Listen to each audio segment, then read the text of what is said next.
તો મંત્રી બચુ ખાબડના બંને કૌભાંડી દીકરાઓની હવે મુશ્કેલી વધી છે।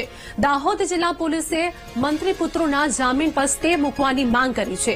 આરોપીઓ બળવંત ખાબડ, કિરણ ખાબડના જામીન રદ કરવાની અપીલ કરવામાં આવી।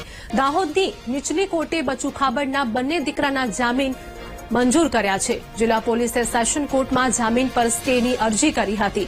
મનરેગા કૌભાંડમાં મંત્રી બચુ ખાબડના બંને દીકરાની ધરપકડ થઈ છે। સંવાદદાતા ઉત્સવ અમારી સાથે જોડાયા છે। મંત્રી બચુ ખાબડના બંને કૌભાંડી દીકરાઓની મુશ્કેલીઓ હવે વધી છે, શું અપડેટ? જી ચોક્કસથી આપણી જે મનરેગા કૌભાંડ છે, જે 71 કરોડથી પર ઉપરાંત જે કૌભાંડ છે, ત્યારે જે ચીફ કોર્ટ દ્વારા જે મંત્રીના જે બંને પુત્ર છે બળવંત ખાબડ તથા જે કિરણ ખાબડ છે તેને જે જામીન મંજૂર કરી દેવામાં આવ્યા હતા।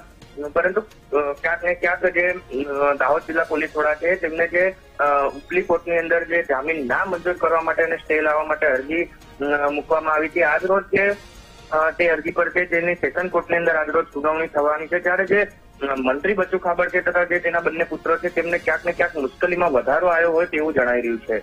હાલ તો જે અરજી છે તેના પર જે સેશન કોર્ટ દ્વારા જે સુનાવણી કરવામાં આવશે ત્યારે જ કોઈ પણ જે જામીન મંજૂર થયા છે કે કેમ તે જાણવા મળશે। જી આભાર ઉત્સવ, વિગતો આપવા બદલ।